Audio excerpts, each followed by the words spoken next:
الحمد لله وكفى وسلام على عباده الذين اصطفى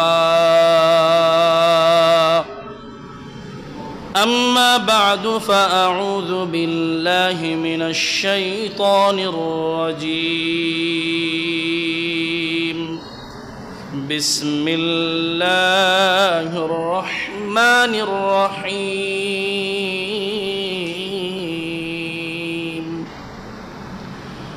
وإنك لعلى خلق عظيم وقال تعالى فبما رحمة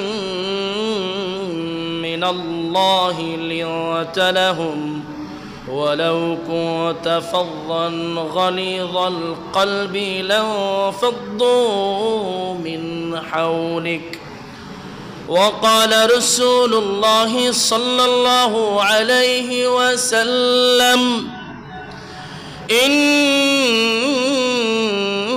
إنما بعثت لأتمم مكارم الأخلاق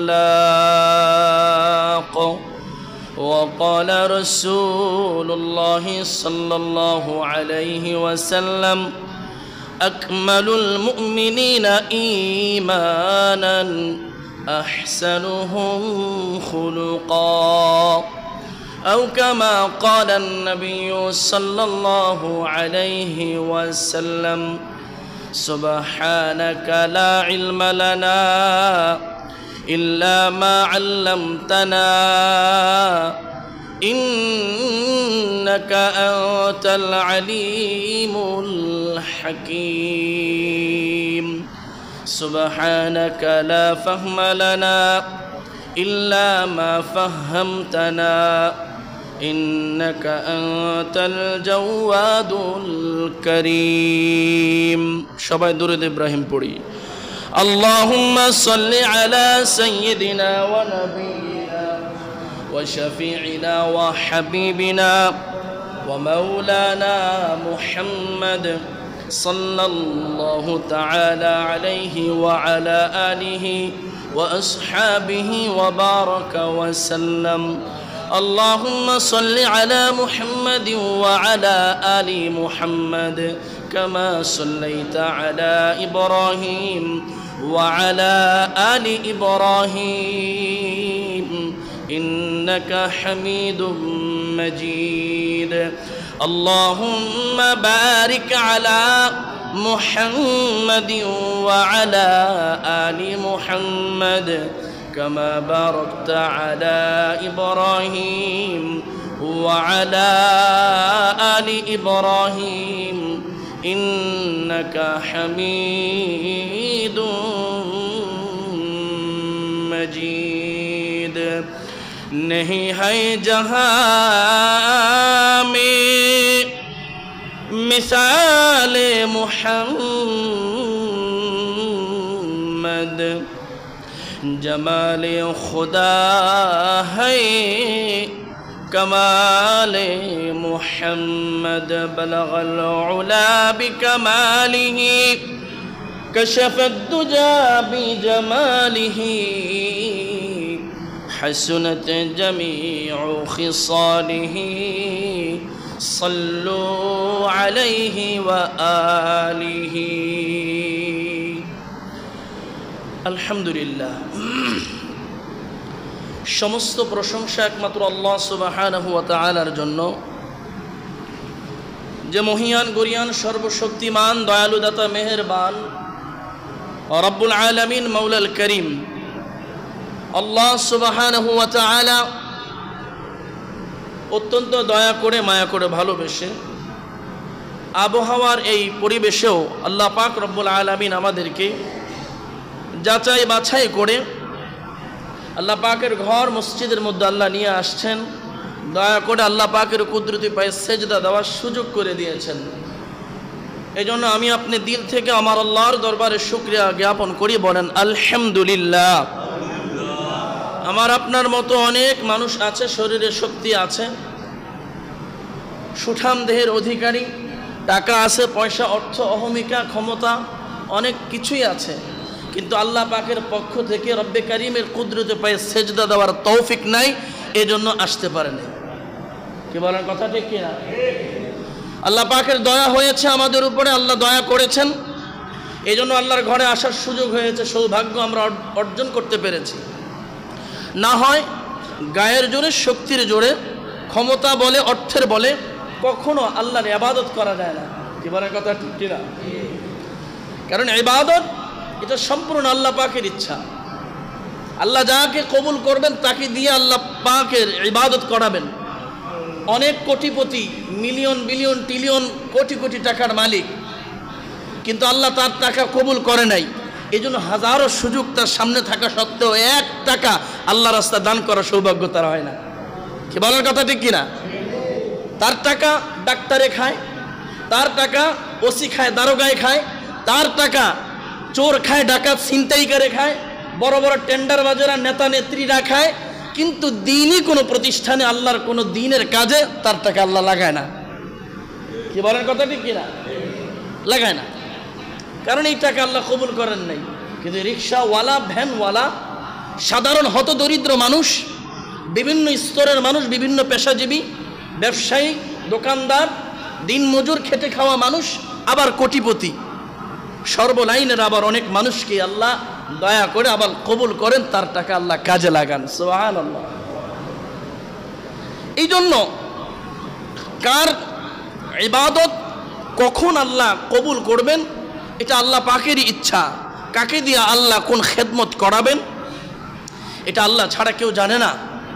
এই জন্য আমি আপনি যে ইবাদতের সৌভাগ্য অর্জন করেছি, এটা সম্পূর্ণ আল্লাহ পাকের ক্রেডিট, আমার আপনার কোনো ক্রেডিট না।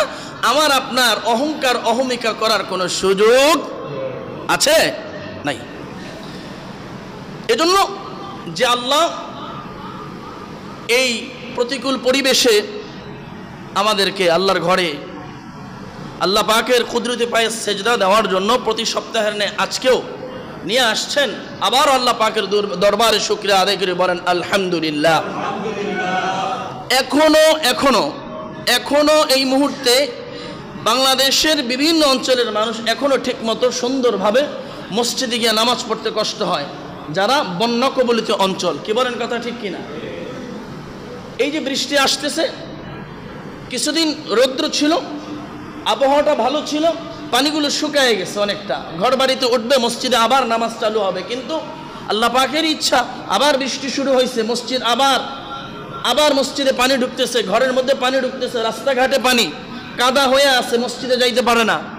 যত সুন্দর করে আনন্দের সাথে শুকনা পরিবেশে কত সুন্দরভাবে যেভাবে মসজিদে ঢুকলাম আমরা, এভাবে তারা ঢুকতে পারতেছে না, এ দেশের মানুষ, পাশাপাশি পার্শ্ববর্তী জেলার মানুষ। এজন্য এটাও তো আমাদের উপর আল্লাহ পাকের পক্ষ থেকে দয়া না? কি বলেন, আল্লাহর ইহসান না? আমি আপনি যদি কিয়ামত পর্যন্ত সেজদায় পড়ে যাই, আল্লাহর এই নিয়ামতের শুকরিয়া আদায় করে শেষ করতে পারবো না। কি বলেন, সম্ভব? সম্ভব না। বিপদ কখন কার জন্য হুট করে চলে আসবে এটা কেউ জানি না, সব আল্লাহর পক্ষ থেকে নির্ধারিত সময় মতো চলে আসবে।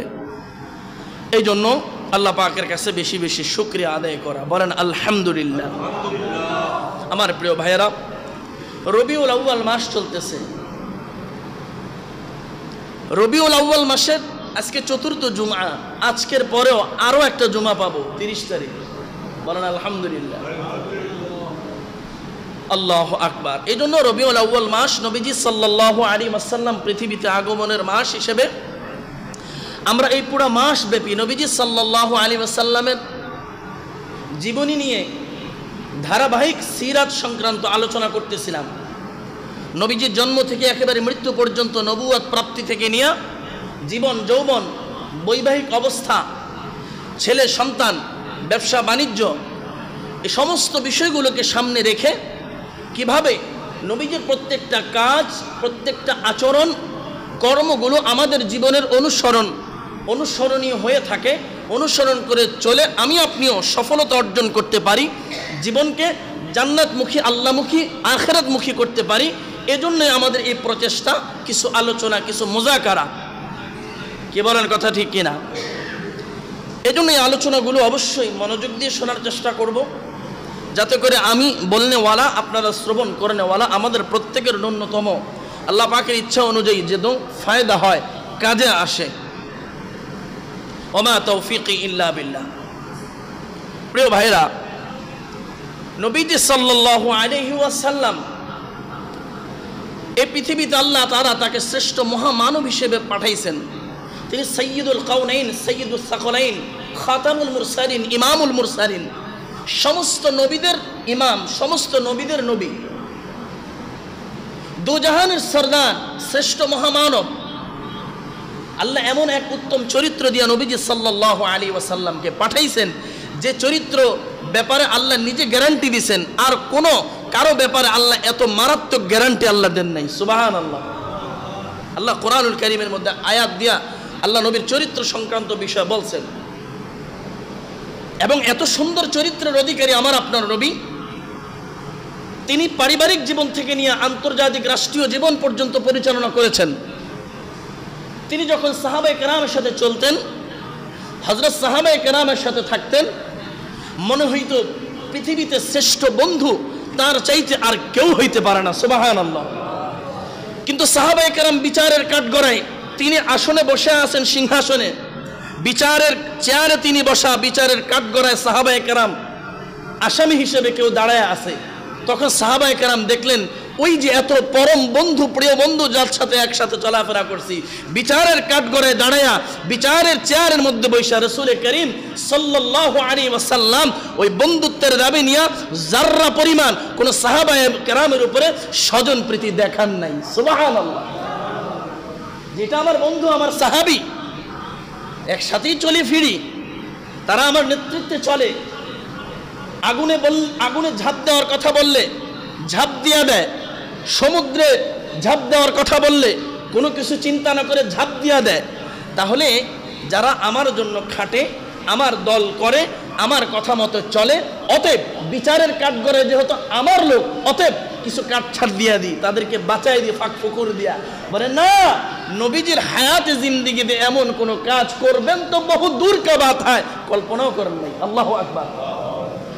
কিন্তু পৃথিবীর ইতিহাস যখন একে একে সামনে অগ্রসর হচ্ছে, আর পৃথিবীবাসী দেখতেছে যে বা যারাই গুটি কয়েক বা কিছু আল্লাহওয়ালা, আল্লাহর বান্দারা, নেককার, পরহেজগার, মুত্তাকি, ইনসাফগার বাদশাহ, বিচারক ছাড়া অধিকাংশদের ব্যাপারে এরকমই পাওয়া যায়, বিচারের চেয়ারে বসলে তখন বিচারের কলম নিজের দিকে, আত্মীয় স্বজনের দিকেই ঘুরতে থাকে। কি বলেন, কথা ঠিক কিনা?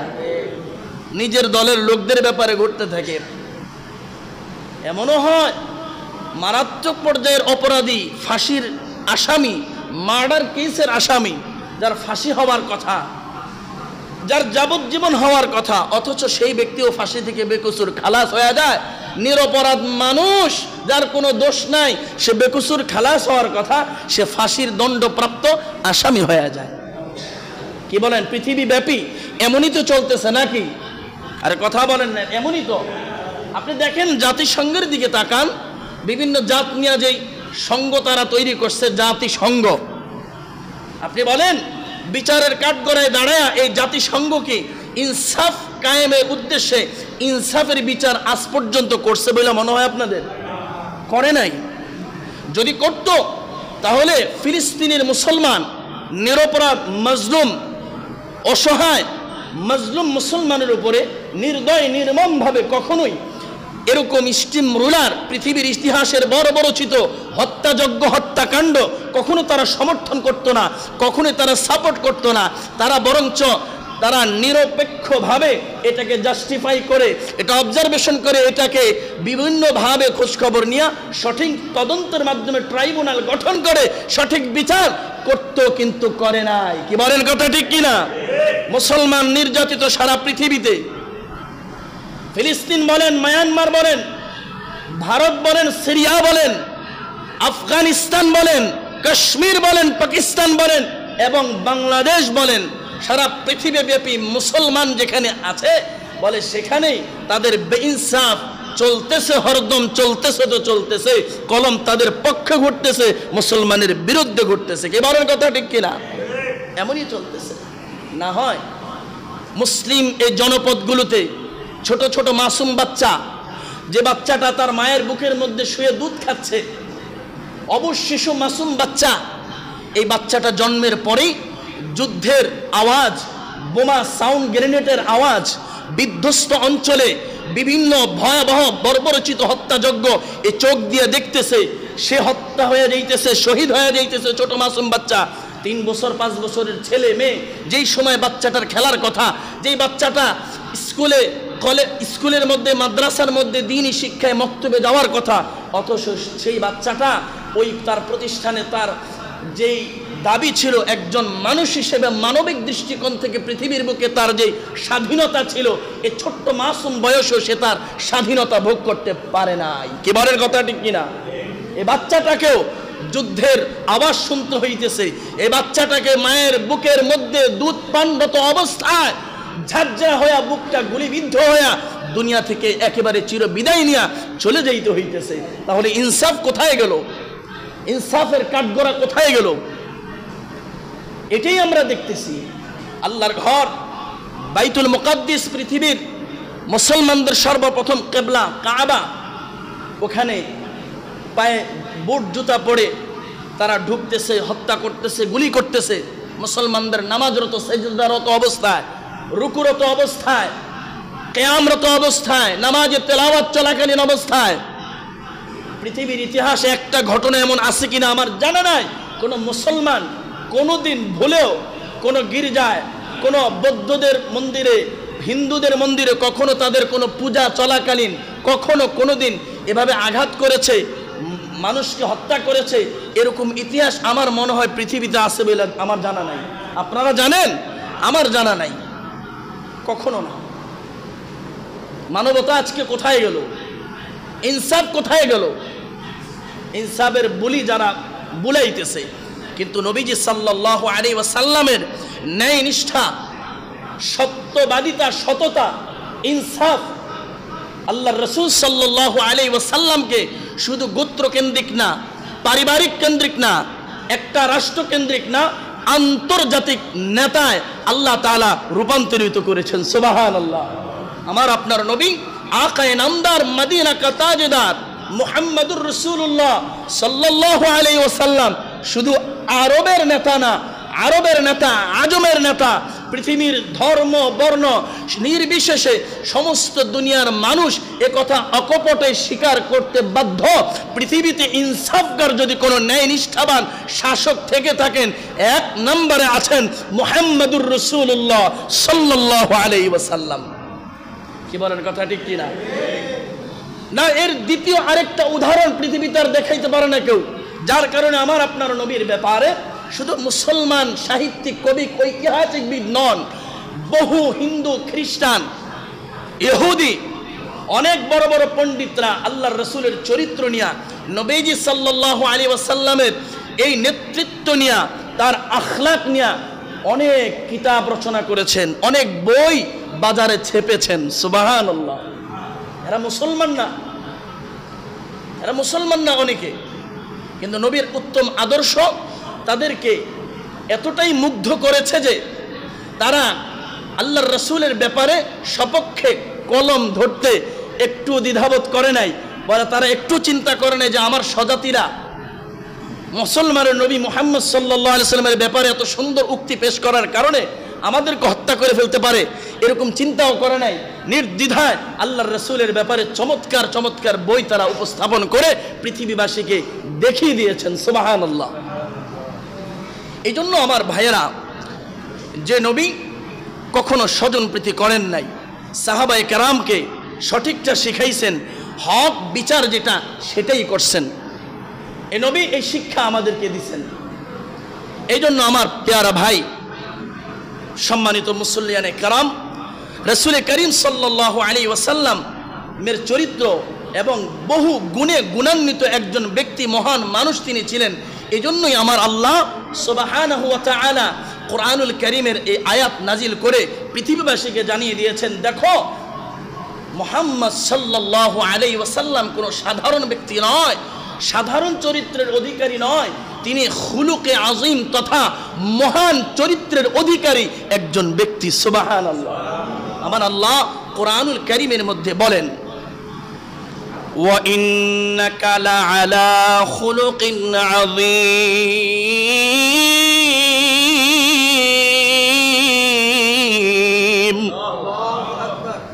আল্লাহ পাক রব্বুল আলামিন বলেন, ওয়া ইন্নাকা লাআলা খুলুকিন আযীম।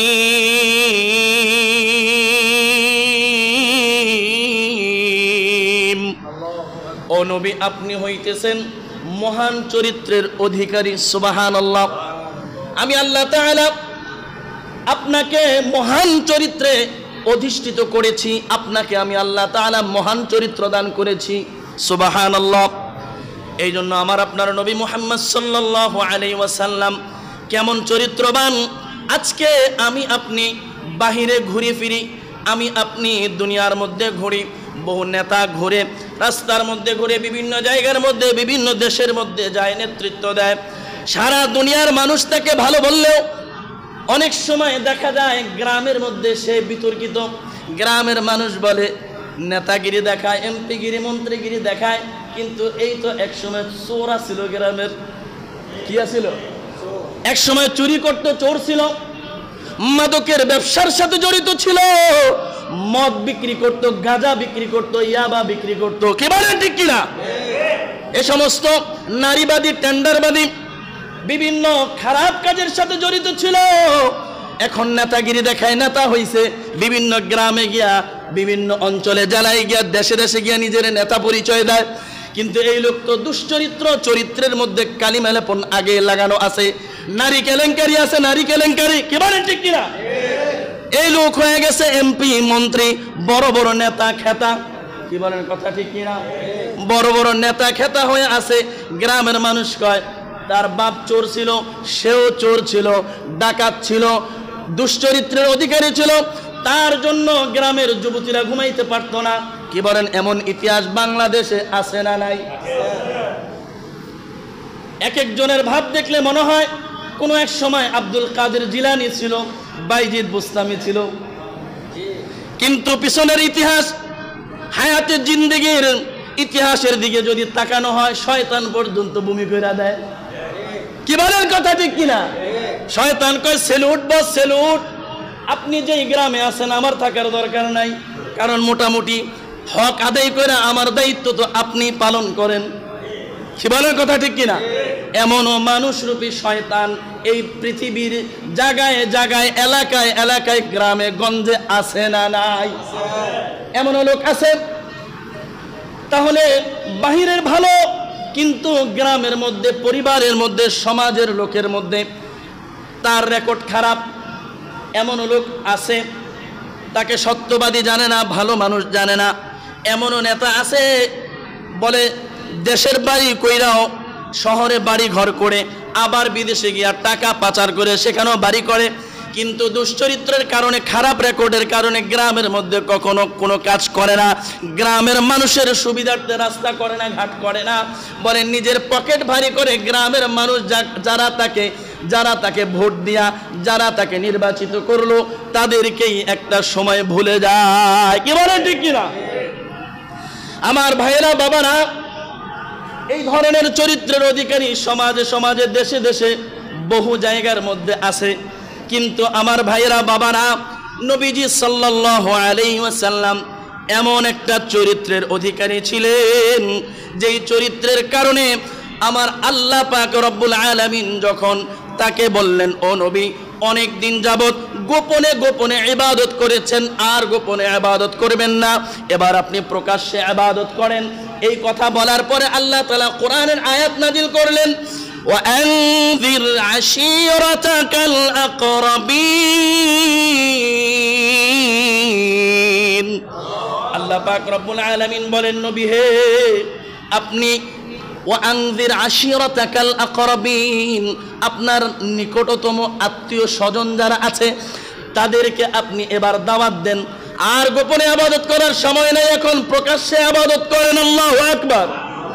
এবার আমার আপনার নবী মুহাম্মদুর রাসূলুল্লাহ সাল্লাল্লাহু আলাইহি ওয়াসাল্লাম সাফা মারওয়া পাহাড়ের মধ্যে উঠা ইয়া সাবাহা, হে বিপদ বিপদ বলে ডাকতেছেন।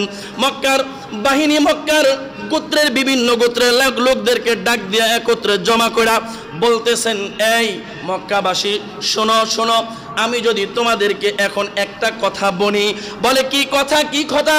তো নবীজি সাল্লাল্লাহু আলাইহি ওয়াসাল্লাম বলেন, এই আরবের মানুষ, আমি যদি এখন বলি ওই যে পাহাড়ের উপত্যকায় পিছনের দিকে একদল ডাকাত বাহিনী আছে, তারা তোমাদের উপরে কিছুক্ষণের মধ্যে ঝাঁপিয়ে পড়বে আর তোমাদের সমস্ত সম্পদগুলো লুণ্ঠন করে নিয়ে যাবে।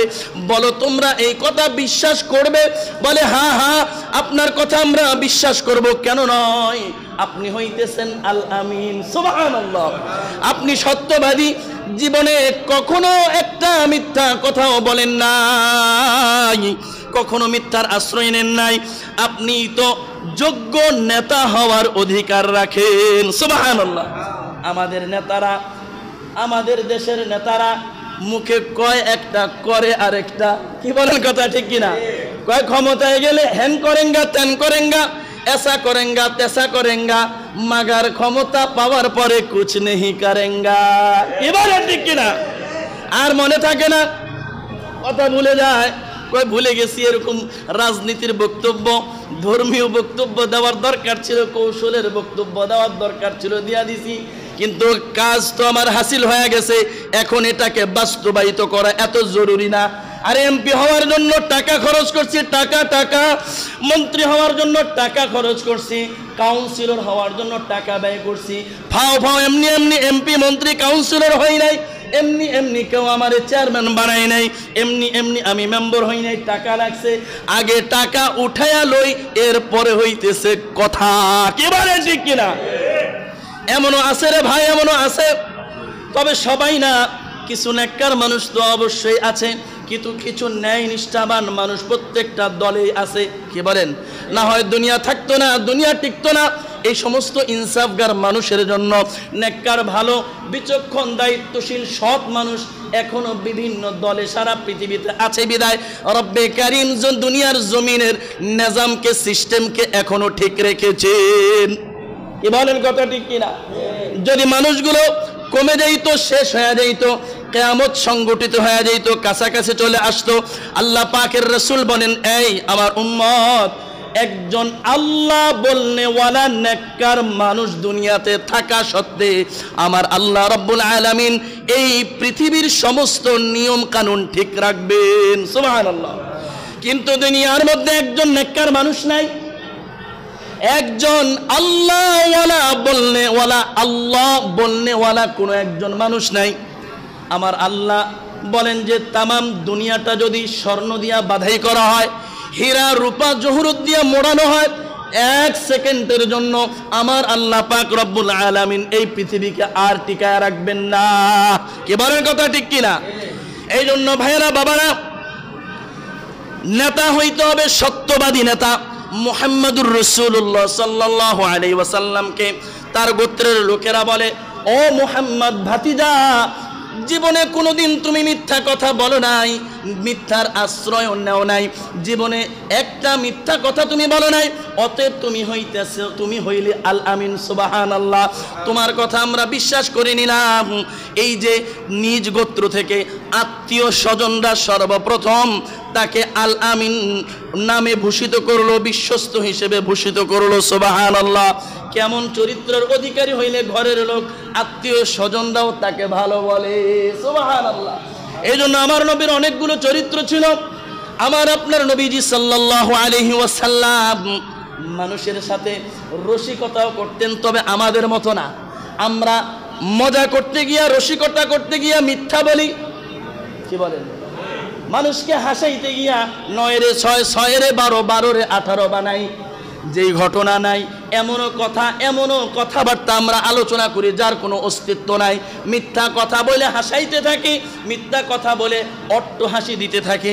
বলে না না, আমার নবীজি সাল্লাল্লাহু আলাইহি ওয়াসাল্লাম ও রসিকতা করতেন, তবে এই রসিকতাটা ছিল মিথ্যার আশ্রয় না, সত্যবাদিতার সাথে। সুবহানাল্লাহ। বলে কেমন সত্যবাদিতার সাথে? হযরতে আয়েশা সিদ্দিকা রাদিয়াল্লাহু তাআলা আনহার কাছে নবীজি সাল্লাল্লাহু আলাইহি ওয়াসাল্লামের একজন খালা গ্রামের খালা আসলেন, আয়েশা বললেন, ইয়া রাসূলুল্লাহ, ইয়া হাবিবাল্লাহ, ও আল্লাহর রাসূল, আপনি আল্লাহর কাছে একটু দোয়া করেন। কয় কি দোয়া? কয় আপনি আল্লাহর কাছে বলেন, ও আল্লাহ, এই বৃদ্ধা মহিলাটাকে আপনি জান্নাত দিয়ে দিন। সুবহানাল্লাহ। এই আবেদন করার পর আমার আপনার নবী মুহাম্মদুর রাসূলুল্লাহ সাল্লাল্লাহু আলাইহি ওয়াসাল্লাম বলেন, ও মহিলা শোনো শোনো, তুমি ভালো করে শোনো, বৃদ্ধারা কখনো জান্নাতে প্রবেশ করবে না।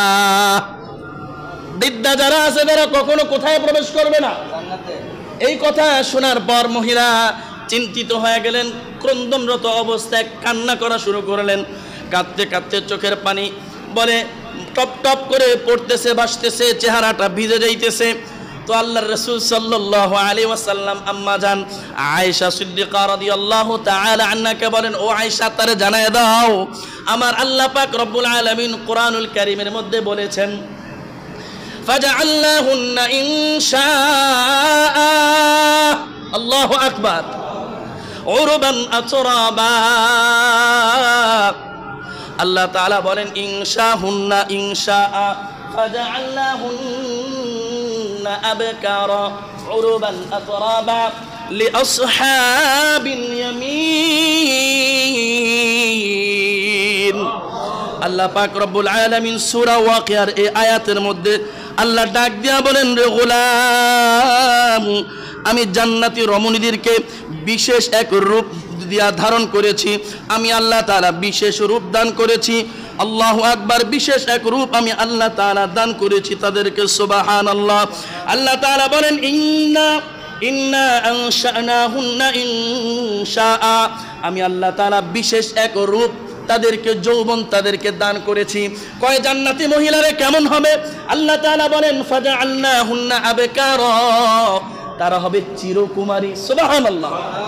চিরকুমারী হবে বলেন না দোস্তরা, যুবক ভাইয়েরা, বৃদ্ধ বাবারা, আপনার আমার স্ত্রী ওই যে কুমারী অবস্থায় আমি আপনি বিবাহ করেছিলাম, বলেন কুমারীত্ব এখনো আছে না শেষ হয়ে গেছে? কথা বুঝেন নাই? কুমারী এমন ভাবে মুরব্বীরা বসে রয়েছে, না হুজুর আমার বউ এখনো কুমারী রয়েছে, এরকম না। কারো বউ বিবাহ করার পরে এরপর আর কুমারী থাকে? কুমারী কাদেরকে বলা হয় এটাকে বুঝেন। যাদের বিবাহ শাদী হয় না, একেবারে তাদের কোনো বিবাহ শাদী হয় নাই, কোনো পুরুষের সংস্পর্শে তারা যায় নাই, এদেরকে কুমারী নারী বলে। কি বলে? এবার আপনাদের ভাষায়, ইংরেজিতে, বাংলা আরও অনেক শব্দ থাকতে পারে। আমি সুন্দর সুশীলা কি বলে, সুন্দর যে ভাষাটা কুমারী, এটাই ব্যবহার করলাম। তাহলে কুমারী থাকে না কখন? যখন বিবাহ হয়ে যায়। কিন্তু আমার আল্লাহ পাক রব্বুল আলামিন বলেন, যে গোলাম, এমন এক বিশেষ রূপের অধিকারিণী জান্নাতের হুর গিলমান তোমাদেরকে দান করব, এমন এক নারী দান করব, ফাজআলনাহুন্না আবকারা, তারা থাকবে চিরকুমারী। কখনো তারা কখনো পুরাতন হবে না, কখনো তাদের কুমারিত্ব নষ্ট হবে না। সুবহানাল্লাহ। শুধু তাই না, আল্লাহ পাক রব্বুল আলামিন বলেন, উরুবান আতরাবা, ওই জান্নাতি নারীরা সোহাগিনী হবে, সদা সর্বদা সমবয়স্কা হবে। সুবহানাল্লাহ। দুনিয়ার নারীরা আপনার স্ত্রী 19 থেকে 20 হইলে একটু উলট পালট হয়ে গেলে বলেন না, সোহাগিনীর আচরণ কি সবাই করে? সোহাগের আচরণ সবাই করে? সুন্দর আচরণ সবাই করে না? অনেকের লাডি রেডি থাকে, কয় আহ ঘরে খবর আছে, আইলে জ্বালাও, আসলেই খারাপ ব্যবহার করো, ঘরের মধ্যে খবর আছে। এমন আছে না নাই?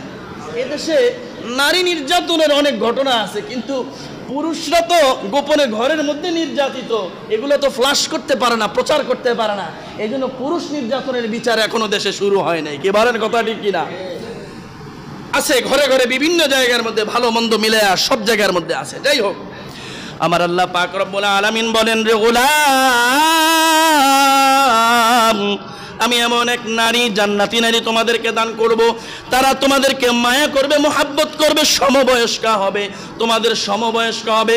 হাদিস শরীফের অন্য হাদিসের মধ্যে নবীজি সাল্লাল্লাহু আলাইহি ওয়াসাল্লাম বলেন, জান্নাতের যে নারী তোমাদেরকে দান করা হবে তাদের বয়স হবে 30 থেকে 33 বছর। সুবহানাল্লাহ।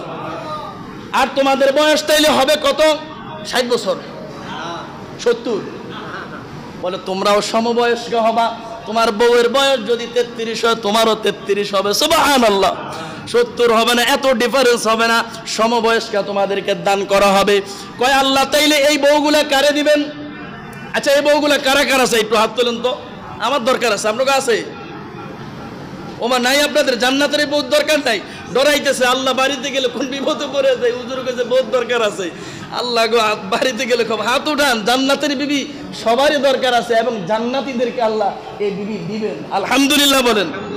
বাবা রে কি এক টেনশনের মধ্যে ফালাই দিছে আপনাকে, যে হুজুরে কি কইলো, মাইকে আওয়াজ শুনতেছে, বাড়িতে গেলে কব বউ লওয়ার সিদ্ধান্ত লই আইছো, হুজুরেরও খবর আছে, তুমগো খবর আছে। মাগো এটা দুনিয়ার বউর কথা কই না, দুনিয়াতে 4টা লইতে পারবে এটা তো আছেই, তবে বেইনসাফ করলে একটার বেশি লওয়ার অনুমতি শরীয়তের মধ্যে নাই। কিন্তু জান্নাতে কম কইরা হইলো আল্লাহ 72টা দিবে। কয়টা যে দেয় নাই এর বড় কয়জন? 72 জন। এখন প্রশ্ন, আপনার দুনিয়ার এই বিবি যদি নেককার হয়, পরহেজগার মুত্তাকি আপনার মতো বানাইতে পারেন, ওই 72 জনের সর্দার রানী বানাই দিবে আল্লাহ, সুবহানাল্লাহ। রানী বানাই দিবে, সবাইকে নেতৃত্ব দিবে। এমনি এমনি বোঝেন কথা? এটা কয়ে দিবেন যে খালি রাগ করলে হইব না, আমল কইরা জান্নাতি হও, এনে যাতে রানী হইতে পারো। এনে মাঝে দুনিয়াতে তো গোলাম বানায় রাখছো অনেক সময়। অনেক বউরা আছে না, স্বামীরে কি মনে করে? গোলাম মনে কইরা নিজের গোলামের বউ পরিচয় দেয়, রাজা মনে কইরা রাজার বউ রানী হইতে চায় না। অনেক আছে না নাই? আরে কথা কয় না, সমাজে এমন নারী আছে তো আছে, অভাব নাই।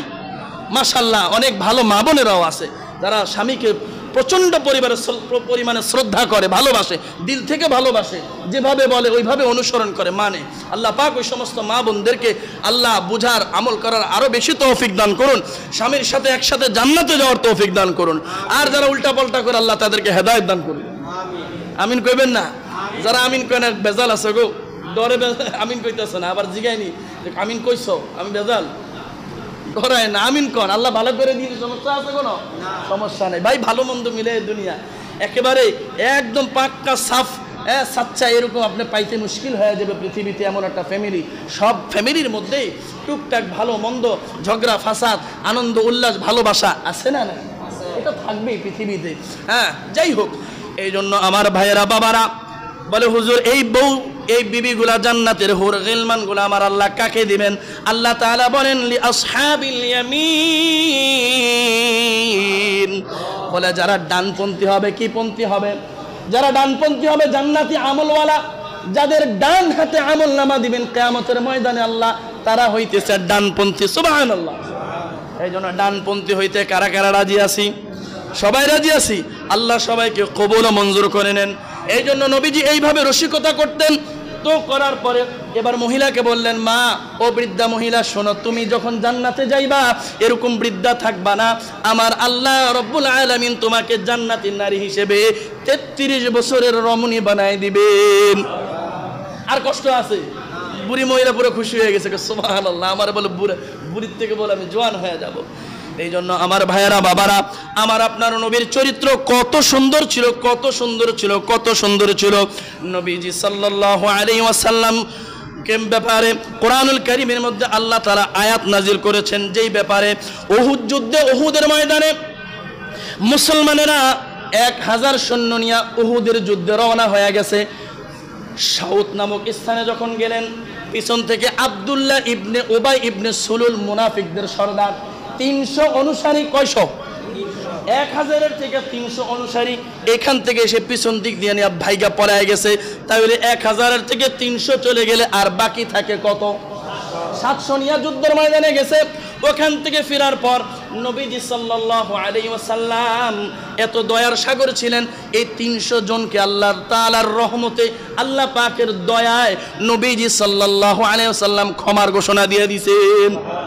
চাইলে তো তিনি শাস্তি দিতে পারতেন।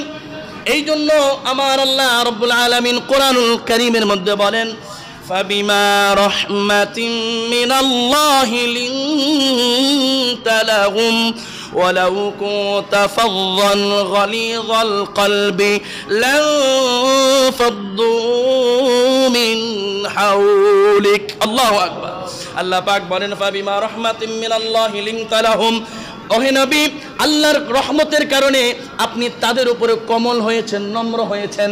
ওয়ালাউ কুনতা ফাযযান গালিযাল কলবি লানফাদ্দু মিন হাওলিক, আপনি যদি কোমল হৃদয়ের অধিকারী না হইতেন, কঠিন হৃদয়ের অধিকারী হইতেন, তাহলে তারা আপনার পাশে আসতে পারতো না, ক্ষমাও পাইতো না। সুবহানাল্লাহ। শুধু তাই না, আমার আপনার নবীর চরিত্রের ব্যাপারে হযরতে সাহাবায়ে কেরাম রিদওয়ানুল্লাহি তাআলা আলাইহিম আজমাইন আয়েশা সিদ্দিকা রাদিয়াল্লাহু তাআলা আনহাকে প্রশ্ন করেন, আম্মা জান, রাসূল করিম সাল্লাল্লাহু আলাইহি ওয়াসাল্লামের চরিত্রটা কেমন ছিল? হযরতে আয়েশা সিদ্দিকা রাদিয়াল্লাহু তাআলা আনহা বলেন, ও সাহাবীরা, তোমরা কি কোরআন পড়ো নাই? কানা খুলুকুহু ওয়াল কুরআন। আল্লাহু আকবার। আমার নবীর চরিত্র হইতেছে হুবহু কোরআন। সুবহানাল্লাহ। আমার নবীর চরিত্র কি? এই হুবহু কোরআন, অর্থাৎ এই কোরআনের মধ্যে আল্লাহ চরিত্রের যতগুলো সার্টিফিকেট দিয়েছেন, চরিত্রের উত্তম চরিত্রের যতগুলো নিদর্শন বলেছেন, যতগুলো উত্তম চরিত্রের কথা আমার আল্লাহ এই কোরআনের মধ্যে বলেছেন, সমস্ত চরিত্রগুলো একসাথে নবীর মধ্যে বিদ্যমান। সুবহানাল্লাহ। এই জন্য এমন নবীর চরিত্র, যে চরিত্রের ব্যাপারে আল্লাহ সার্টিফিকেট দেয়, কিন্তু আফসোসের বিষয়, দুঃখের বিষয়, বহু হিন্দু খ্রিস্টান যেখানে কিতাব লিখেছে নবীজির উত্তম চরিত্রের ব্যাপারে, আপনারা শুনেছেন এই তো গত কয়েকদিন আগে, দুই একদিন আগে ভারতের মহারাষ্ট্রে, কোন জায়গায়? ভারতের মহারাষ্ট্রে একজন পুরোহিত, নাম তার রামগিরি মহারাজ। কি নাম? রামগিরি মহারাজ, এক ভারতের একজন পুরোহিত, একজন বা হিন্দুদের ইমাম ধরেন, কথার কথা পুরোহিত যাদেরকে বলা হয়, তাদের ধর্মযাজক। এই ব্যক্তি আল্লাহর রাসূল সাল্লাল্লাহু আলাইহি ওয়াসাল্লাম এর চরিত্র নিয়ে কথা বলেছে, ব্যঙ্গ করেছে। আর এই কথাটাকে বিজেপি সাংসদ সতেশ নারায়ণ রান এ সমর্থন করেছে। নাউজুবিল্লাহ। আপনারা দেখেছেন অনেকেই, একজন যুবক, নাম তার তো কি জানি নাম তার, জলিল কি জানি, আগে নাম জলিল। এই লোকটা, এই যুবকটা লক্ষ লক্ষ হাজার হাজার যুবকদেরকে নিয়ে, হাজার হাজার নবী প্রেমিক আশিকে রাসূলদেরকে নিয়ে একেবারে মুম্বাইয়ের উদ্দেশ্যে রওনা দিয়েছে। সুবহানাল্লাহ।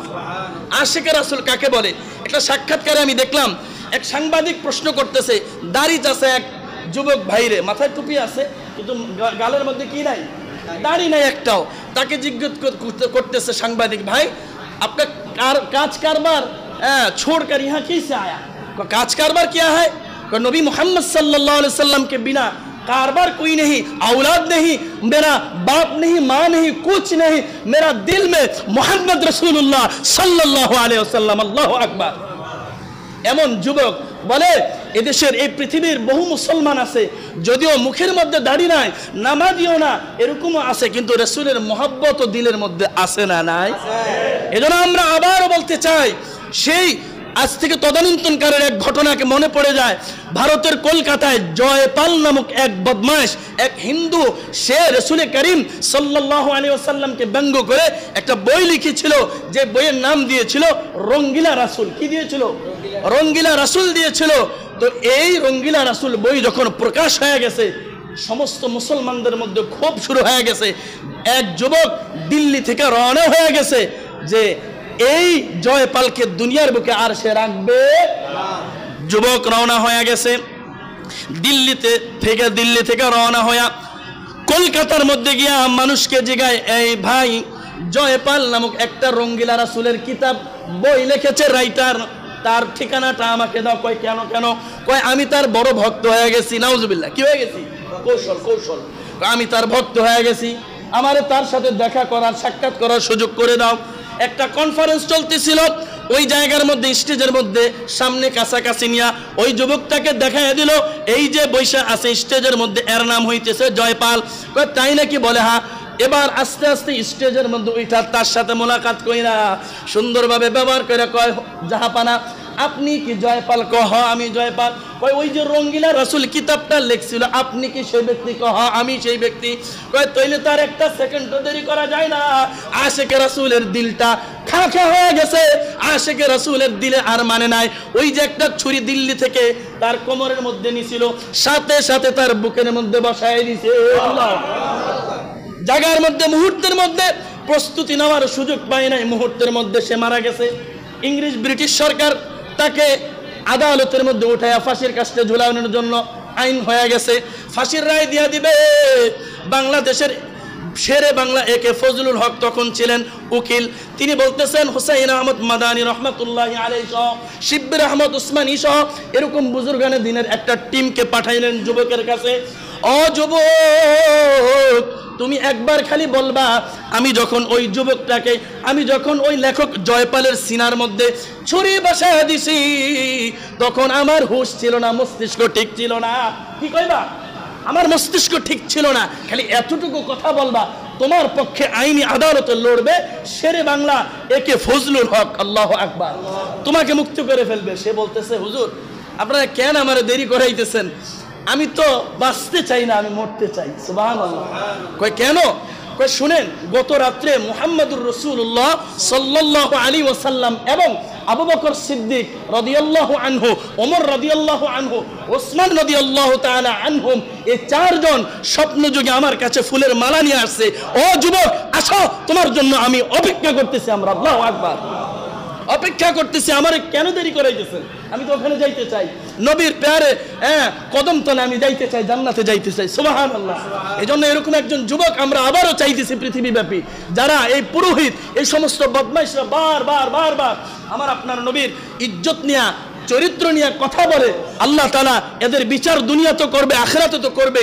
এবং দুনিয়ার মধ্যে ওই কাসিম বিন বলে মোহাম্মদ বিন কাসিমের মতো একজন আমরা চাই, খালিদ বিন ওয়ালিদের মতো একজন যুবক চাই, যে যুবক আল্লাহর জন্য, নবীর জন্য নিজের জীবনটাকে উৎসর্গ করতে রাজি আছি তো ইনশাআল্লাহ? সবাই রাজি আছি তো ইনশাআল্লাহ? হাত তুলে আল্লাহকে দেখাই, আল্লাহ আমরা আমাদের জায়গা থেকে আমরা সমর্থন